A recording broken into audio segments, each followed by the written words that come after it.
5 माह पहले सऊदी अरब में 32 साल की शहजादी को सजाए मौत और अब यमन में केरल की 38 साल निमिषा प्रिया की बारी। सिर्फ 5 दिन बाकी हैं। 16 जुलाई को निमिषा को गोली मार दी जाएगी। भारत सरकार भी बैकफुट पर है। अब सिर्फ एक आखिरी लेकिन बहुत छोटी किरण बची है। सरिया कानून के तहत जिसका कत्ल हुआ है उसका परिवार निमिषा को माफ करे, लेकिन वह भी लगातार इनकार कर रहा है। तो क्या अब भारत की बेटी निमिषा नहीं बच पाएगी?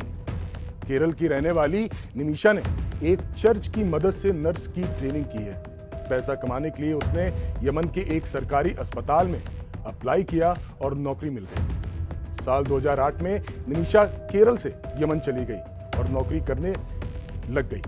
2011 में परिवार ने उसे वापस केरल बुलाया और टॉमी थॉमस से शादी कर दी। शादी के बाद 2011 में निमिषा के पति थॉमस के साथ वापस यमन चली गई। इस बीच एक बच्ची पैदा हुई। कुछ समय बीता और यमन में गृह युद्ध छिड़ गया और वहां के हालात बिगड़ने लगे।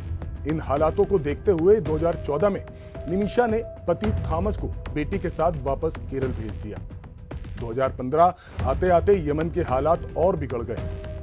राजधानी सना में हूती विद्रोहियों का कब्जा हो गया। इसके बाद भारत समेत तमाम देशों ने यमन में अपने नागरिकों को आने जाने पर रोक लगा दी।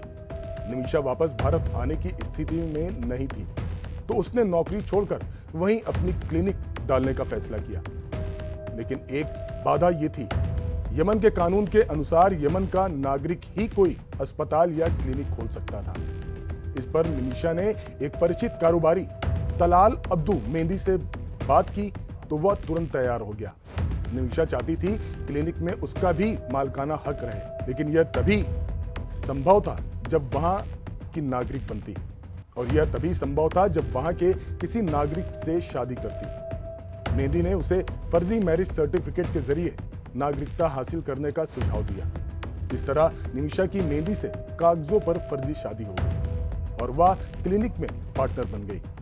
लेकिन बहाने से मेहंदी ने निमिषा का पासपोर्ट और जरूरी कागजात अपने पास रख लिए। गृह युद्ध में चारों तरफ मारकाट चल रही थी। ऐसे में तमाम घायल क्लिनिक आ रहे थे और अच्छी कमाई हो रही थी। पैसे देखकर मेहंदी की नीयत खराब हो गई और उसने बेईमानी शुरू कर दी। निमिषा ने विरोध किया। मेहंदी बदल गया और उसको अपनी पत्नी बता गलत व्यवहार करने लगा। निमिषा को लगा यमन में अब वह सुरक्षित नहीं है, तो वह भारत लौटने का फैसला करने लगी। लेकिन पासपोर्ट मेहंदी के पास था। मेहंदी पासपोर्ट वापस करने को तैयार नहीं था। अब निमिषा की किसी भी तरह पासपोर्ट हासिल करने की योजना बनाने लगी। निमिषा ने अपने दोस्त यमनी नर्स से बात की। तय हुआ कि मेहंदी के घर जाकर किसी तरह पासपोर्ट हासिल करेंगी। योजना के तहत दोनों मेहंदी के घर पहुंची और मेहंदी को कोई बीमारी बताकर धोखे से नशे का इंजेक्शन लगा दिया। उसके बेहोश होने पर पासपोर्ट तो खोज लिया, लेकिन पलट कर देखा तो मेहंदी मर चुका था। समझते देर ना लगी कि उसी इंजेक्शन के ओवरडोज से उसकी मौत हुई। इस पर दोनों घबरा गईं और लाश को ठिकाने लगाने की योजना बना डाली। दोनों नर्सों ने मिलकर मेहंदी की लाश के कई टुकड़े किए और उसी के घर से टैंक में छिपा दिया। दोनों वहां से निकले तो आई, लेकिन जब हत्या का खुलासा हुआ और पुलिस ने जांच की तो सीसीटीवी कैमरे में दोनों दिख गई और पकड़ी गई। यमनी नर्स को तो वहां की निचली अदालत ने 3 साल की सजा सुनाई, लेकिन निमिषा को सजाए मौत दे दी। जेल में रहते हुए निमिषा ने वहां सुप्रीम कोर्ट में अपील की, लेकिन यहां से भी राहत नहीं मिली और सजाए मौत बहाल रही।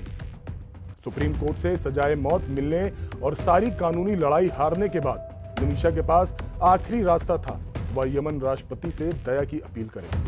कुछ लोगों की मदद से उसने रहम की अपील भी की, लेकिन राष्ट्रपति ने सजाए मौत माफ करने से इनकार कर दिया। राष्ट्रपति के इनकार के बाद सजाए मौत के लिए 16 जुलाई की तारीख तय कर दी गई। इस बीच निमिषा को बचाने के लिए केरल से लेकर यमन तक कुछ लोग सक्रिय हो गए। लोगों ने मिलकर सेव निमिषा प्रिया एक्शन काउंसिल नाम से एनजीओ बनाया। इससे मुहिम काफी आगे बढ़ गई। भारत सरकार के हस्तक्षेप करने की मांग हुई तो सरकार की ओर से भी बात शुरू की गई, लेकिन राष्ट्रपति के सजाए मौत माफी से इनकार के बाद सरकार के पास भी कोई रास्ता नहीं बचा था। अब निमिषा को मौत से बचाने के लिए एक आखिरी धुंधली किरण मेहंदी का परिवार बचा है। यमन में शरिया कानून लागू है और इस कानून के तहत सभी जगह से सजा मिलने के बाद भी पीड़ित का परिवार आरोपी को माफ कर सकता था। तो ही सूरत है, मेहंदी का परिवार या तो निमिषा को यूं ही माफ कर दे या फिर कुछ पैसा लेकर माफी दे। इस पैसे को वहां ब्लड मनी कहा जाता है। निमिषा के लिए लड़ रही काउंसिल ने मेहंदी के परिवार से संपर्क किया और पैसा इकट्ठा करके $1 मिलियन तक का ऑफर दे डाला। इसके बाद भी परिवार नहीं माना तो पैसों के साथ कई और ऑफर दिए, लेकिन परिवार का रुख बिल्कुल सकारात्मक नहीं है। काउंसिल ने वहां के प्रभावशाली लोगों से संपर्क करके उनसे भी परिवार पर दबाव डलवाया, लेकिन अभी तक वह तस से मस नहीं हुआ। परिवार का रुख देखते हुए काउंसिल ने सोमवार को भारत की सुप्रीम कोर्ट में एक याचिका दाखिल की, जिसमें सरकार को हस्तक्षेप का आदेश देने की अपील की है। सुप्रीम कोर्ट ने सभी पक्षों को नोटिस जारी कर सुनवाई के लिए 14 जुलाई की तारीख तय की, यानी सजा से मात्र 48 घंटे पहले सुनवाई होगी। सरकार के सामने मुश्किल यह है, यमन की राजधानी सना में हूती विद्रोहियों का कब्जा है। गृह युद्ध के कारण भारत दूतावास बंद करना पड़ा है। सऊदी अरब के राजदूत ही यमन का भी कामकाज देख रहे हैं। निमिषा 8 सालों से राजधानी सना की सेंट्रल जेल में बंद है और सरकार के पास हूती विद्रोहियों से कोई संपर्क नहीं। तो बात कैसे हो?